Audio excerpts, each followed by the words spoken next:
Halo teman-teman ATLM Indonesia, di mana saja berada, semoga teman-teman selalu sehat dan dilimpahkan banyak rejeki. Kali ini kita membahas kimia klinik 1, asam urat atau urik asid. Yang mana ini materi kuliah bagi mahasiswa-mahasiswi D3 D4 Teknologi Laboratorium Medik. Mari kita simak bersama-sama di channel ATL Indonesia. Semoga selalu dilimpahkan banyak rezeki dan disehatkan. Kita mulai dengan asam urat. Pada manusia, asam urat adalah produk akhir dari metabolisme purin, yaitu adenin dan guanin. Purin-purin adalah bagian penting dari asam nukleat. Asam nukleat berarti kan arahnya inti sel. Turnover purin dalam tubuh berlangsung secara kontinu, menghasilkan banyak asam urat biarpun tidak ada purin dalam makanan. Jadi fisiologisnya kita memproduksi asam urat setiap hari karena perombakan dari sel ya. Sehingga dari sel tadi dirombaklah inti. Inti akan melepaskan adenin dan guanin, kemudian diubah menjadi asam urat. Bagian terbesar dari asam urat disintesis dalam hati. Sedangkan reaksi itu membutuhkan enzim santin oksidase. Nah, masih kita di asam urat ya. Asam urat diangkut oleh darah ke ginjal dan fungsi renal yang filtrasi, absorpsi, dan sekresi. Semua berpengaruh kepada ekskresi asam urat masuk ke dalam urin. Jika intake purin rendah, ekskresi asam urat sehari adalah 0,5 gram. Bila intake itu normal, jumlahnya menjadi 1 gram. Pangan yang mengandung banyak purin adalah daging dari organ ya, jeroan. Mungkin juga atau dari hati, ginjal ya, paru, kacang-kacangan dan ragi. Kita pindah lanjut lagi.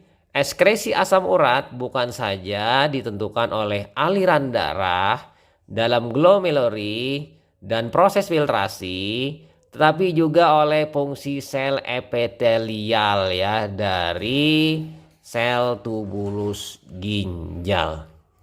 Asam urat sukar larut dalam air, maka bisa terjadi risiko pembentukan batu ginjal atau batu saluran kemih. Nah, ini kira-kira ya pada gambar itu adalah mulai dari inti RNA DNA melepaskan purin, lalu menjadi inosin, kemudian hiposantin, oleh santin oksidase menjadi santin, kemudian santin oksidase merubah menjadi asam urat. Nah, kemudian diekskresikan urat ke dalam ginjal, kemudian bisa saja terjadi reabsorpsi, sementara ekskresinya bisa juga melalui saluran cerna. Yang mana di sini melalui saluran cerna bisa juga terjadi proses dietary, yaitu makanan ya diabsorpsi menjadi bentuk purin. Ini adalah sebuah siklus yang melingkar. Oke, lanjut lagi kita ya masuk ke batu asam urat. Batu urat mudah terbentuk dalam urin dengan konsentrasi urat tinggi. Pasien-pasien yang kadar urat dalam darahnya tinggi menimbun zat itu dalam jaringan lunak. Kadang-kadang batu urat ditemukan pada penderita GOT, tetapi orang dengan norma uratemia mungkin juga mempunyai batu urat dalam kencingnya jika kadar asam urat di urin sangat tinggi. Nah, kondisi meningkat asam urat. Peningkatan asam urat dalam urin dan serum atau hiperurisemia dan ya kan?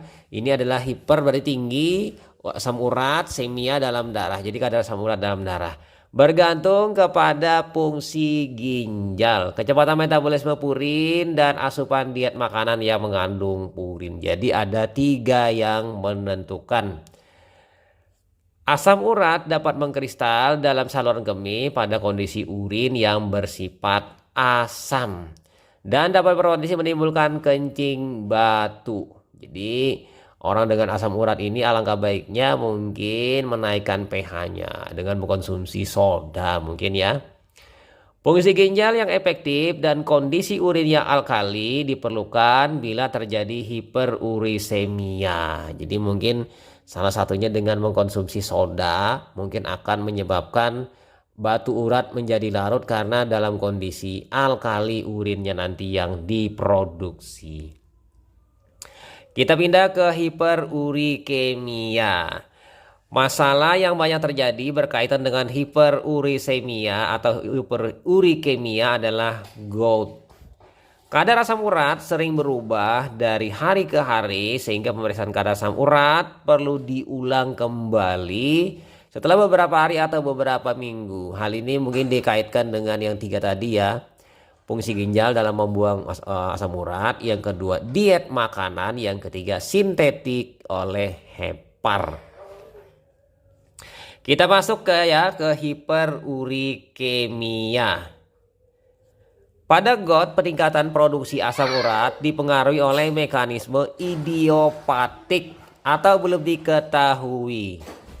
Jadi bawaan ya, tetapi biasanya karena peningkatan sintesis asam urat endogen sebagai cacat metabolisme bawaan idiopatik. Pada gout, pangkalan asam urat dalam tubuh bisa lebih dari 10 kali normal. Natrium urat dideposit dalam jaringan lunak terutama sendi seperti topi. Ya nanti ya. Jadi sendinya akan bengkak benjolan. Nah seperti ini ya kira-kira gambarnya ya. Ada benjolan pada persendian tangan. Adanya pengkristalan urat menyebabkan sendi membengkak, meradang, dan nyeri. Bahkan bisa menjadi bengkak dan bengkok. Allopurinol digunakan dalam pengobatan gout yang bekerja sebagai penghambat santin oksidase. Jadi menghambat pembentukan asam urat. Pada leukemia atau keganasan lain, peningkatan produksi secara berbakda disebabkan oleh penguraian asam nukleat. Jadi sel-sel leukemia atau sel-sel kanker yang banyak diproduksi memiliki inti sehingga penguraian DNA, RNA, asam nukleat tadi lebih banyak. Akibatnya produksi adenin dan guanin itu lebih tinggi sehingga produk prekursornya dari asam urat.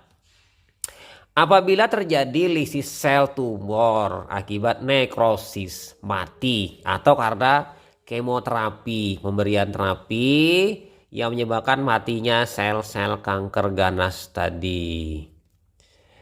Kita pindah lagi lanjut di hiperurikemia selanjutnya yaitu peningkatan kadar urat karena peningkatan lisis sel juga dapat dijumpai pada polisitemia. Jadi eritrosit yang tinggi, anemia pernisiosa, dan kadang-kadang pada psoriasis. Pengobatan dengan hormon adenokortikotropik atau pemberian kortikosteroid yang kerjanya katabolik protein mempercepat pemecahan inti sel. Atau dengan obat-obat sitostatika. Sitostatika ini menghancurkan sel-sel pada kasus leukemia.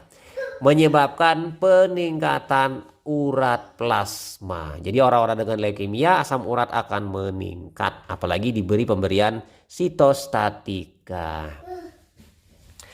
Lanjut lagi ya teman-teman di sini. Pada kegagalan glomerulus ginjal atau bila ada obstruksi. Ya, obstruksi ini sumbatan ya. Aliran keluar urin, asam urat serta urium dan kreatinin terakumulasi. Sehingga di sini pada orang dengan gagal ginjal itu asam urat tinggi, urea tinggi, kreatinin tinggi. Jadi ketiga-tiganya tinggi. Asam urat tinggi terjadi pada eklamsia tanpa azotemia atau uremia. Disebabkan oleh lesi ginjal atau perubahan metabolisme asam urat. Jadi tanpa disertai urea kreatinin yang tinggi. Asidosis ketotik, ya kan ini karena disebabkan oleh keton menyebabkan rendah pH dan laktat, disebabkan oleh asam laktat, bisa meningkatkan asam urat dengan mengurangi sekresi tubulus ginjal. Karena di sini asam ya, jadi asam urat, jadi perubahan dari ion yang dilepaskan pada ginjal. Seperti yang terjadi pada diuretik tiazid dan furosemid dan aspirin dosis rendah. Nah, tadi hiper ya, sekarang kita ke hipourikemia, asam urat yang rendah. Hipouremia dan meningkatnya ekskresi santin dan hiposantin disebabkan oleh defisiensi santin oksidase akibat defek genetik, cacat genetik ya, atau kerusakan hepar yang parah.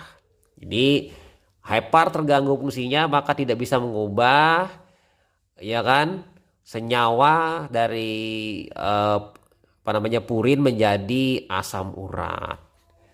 Pasien dengan defisiensi enzim berat mengalami santiuria dan litiasis santin. Nah, ini orang dengan defisiensi kekurangan enzim yang berat. Kadar asam urat dalam darah itu akan rendah nanti pada pemeriksaan laboratorium.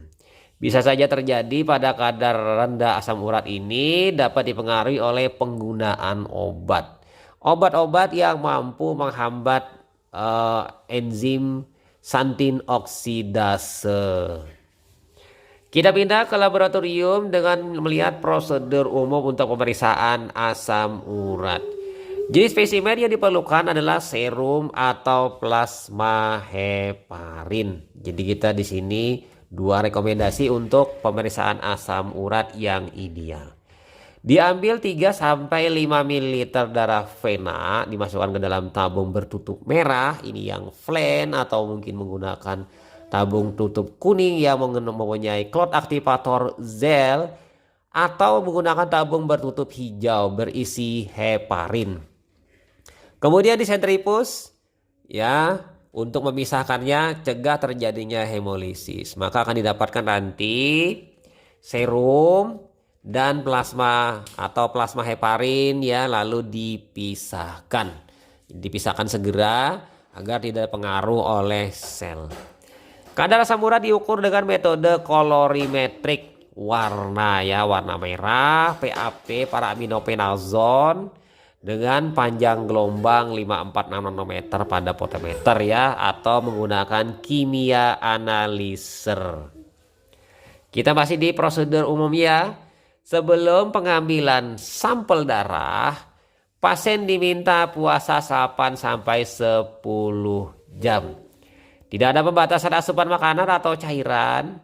Namun pada banyak kasus, asupan makanan tinggi, purin ya, seperti daging, jeroan, sarden, otak, roti manis dan sebagainya.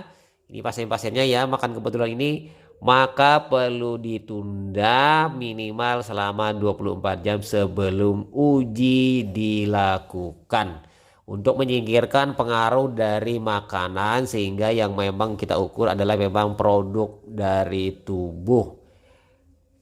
Obat-obatan yang dapat mempengaruhi hasil laboratorium itu juga perlu diperhatikan. Jika terpaksa harus minum obat, catat jenis obat yang dikonsumsi. Jadi penting sekali di sini ya, obat-obatan yang mampu menurunkan atau menaikkan kadar asam urat. Kita pindah ke metode dan spesimen. Metode pemeriksaan untuk tes asam urat adalah fotometris dengan menggunakan fotometer atau alat kimia otomatis random access. Panjang gelombang filternya 546 nanometer, nanti sinarnya berwarna hijau, larutan yang kita ukur nanti berwarna merah. Semakin merah, semakin tua merahnya, semakin tinggi kadar asam uratnya. Simpan suhu 20-25 derajat Celcius, spesimen ya stabil 3 hari, 2-8 derajat Celcius stabil 5 hari, suhu minus 10 derajat Celcius stabil 6 bulan. Nah, untuk heparin direkomendasikan sebagai antikoagulan. Jadi jangan gunakan antikoagulan jenis lain seperti EDTA, sitrat atau oksalat.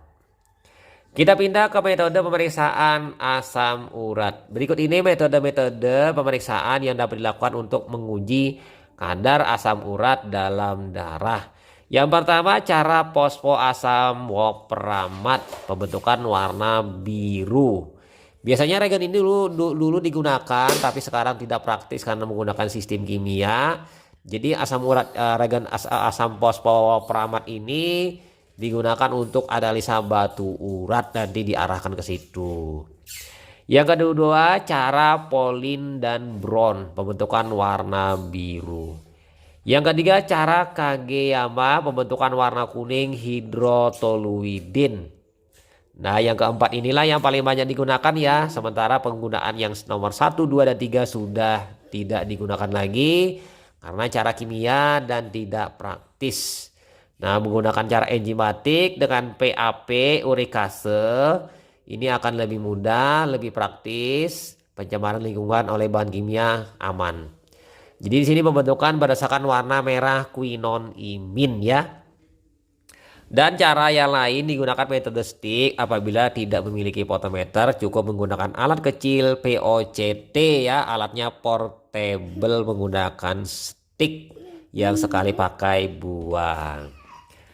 Sementara untuk nilai rujukan asam urat, teman-teman bisa melihat pada berikut ini. Dewasa laki-laki 3,5 sampai 7,0 mg per dl, perempuan 2,5 sampai 6,0 mg per dl. Kadar panik atau kadar istilahnya itu kritis, angka paniknya yaitu lebih dari 12 mg per dl. Jadi ini bisa teman-teman mencatat sebagai nilai kritisnya adalah di atas 12 mg per dl.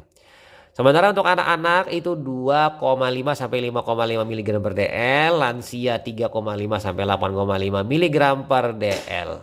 Nah, perlu di sini ada catatan ya, nilai normal atau nilai rujukan ini dapat bervariasi di setiap laboratorium. Jadi tinggal menyesuaikan tergantung laboratorium tersebut membuat nilai rujukannya. Karena nilai rujukan ini berdasarkan atas membedakan atas kelompok pasien populasi sehat dan pasien populasi sakit. Kita pindah ke masalah klinik. Kadar asam urat meningkat dijumpai pada beberapa keadaan ya, ini cukup banyak. Pertama, GOUT, leukemia, baik limfositik, myelositik, monositik, kanker metastatik, myeloma multiple, eklamsia berat, alkoholisme, hiperlipoproteinemia, diabetes mellitus berat, gagal ginjal, glomerulonefritis, gagal jantung kongestif ya, kemudian anemia hemolitik, limfoma, polisitemia, stres, keracunan timbal, panjang sinar X berlebih, latihan fisik berlebih, diet penurunan berat badan dengan tinggi protein. Jadi sini sebagai kesimpulan, apabila kadarnya meningkat itu karena pemecahan sel yang meningkat. Yang kedua karena diet makan protein jeroan yang tinggi. Yang ketiga karena mati atau rusaknya sel oleh fisik atau kimia atau penyinaran. Kemudian asam urat dipengaruhi juga oleh obat-obatan. Di sini terjadi peningkatan kadar asam urat, misalnya penggunaan obat-obat tertentu seperti diuretik, tiazid, furosemid, dan asetolazamid, ya kan? Kemudian levodopa, metildopa, asam askorbat, vitamin C, 6 merkaptopurin, penotiazin, salisilat dalam penggunaan lama, ya kan, dan teofilin. Sementara asam urat itu bisa saja mengalami penurunan dijumpai pada beberapa keadaan, yaitu penyakit Wilson, asidosis tubulus ginjal proksimal, kemudian anemia defisiensi asam folat, luka bakar, kombustio, kemudian kehamilan dan pengaruh obat-obat, misalnya allopurinol, azathioprin, komarin, probenesid, dan sulfinpirazon. Nah, sebagai penutup, ya kan, sebelum selesai kita tidak tidak lazim bila tidak mencari kesalahan-kesalahan dalam pemeriksaan, yaitu bahan pemeriksaan hemolisis darah yang kita gunakan. Penggunaan panjang gelombang potenometer tidak sesuai, kemudian alat atau potenometer tidak terkalibrasi, filter tidak bagus, dan umur lampu melebihi 3000 jam. Aktivitas fisik yang berat dapat meningkatkan hasil pengukuran karena mungkin saja menyebabkan banyak kerusakan sel atau kerusakan yang menyebabkan lepasnya bahan inti yang melepaskan purin-purin. Kemudian volume reagen dan bahan yang tidak sesuai, ini tidak terkalibrasi, masa inkubasi yang tidak tepat, lalu yang terakhir regensi yang digunakan masuk masa kadaluarsa, expired date. Sebagai penutup, nah ini faktor yang mempengaruhi dalam pemeriksaan asam urat ya di sini untuk temuan laboratoriumnya. Sampel atau serum atau plasma hemolisis. Hemoglobin 2 gram per dl, bilirubin 2,5 mg per dl, dan lipemia mempengaruhi hasil. Jadi misalnya di bawah kadar ini mungkin saja pengaruhnya tidak begitu signifikan. Stres dan puasa berlebih dapat menyebabkan peningkatan kadar asam urat dalam serum. Dan diet tinggi purin, pengaruh obat ini bisa menyebabkan asam urat tinggi. Lihat pengaruh obat dan lihat diet apa saja yang menyebabkan tingginya purin ya kan, akibatnya lalu asam urat meningkat, misalnya makan jeroan, sarden ya, produk-produk kacang-kacangan. Oke, itu saja teman-teman mengenai asam urat yang kita bahas kali ini untuk teori. Semoga bermanfaat bagi teman-teman yang belajar mengenai materi analis kesehatan teknologi laboratorium medik asam urat ya di kimia klinik 1 untuk mahasiswa semester tengah ya. Semoga bermanfaat bagi teman-teman. Sampai jumpa di video-video selanjutnya. Saya Ahmad Le pamit. Bye.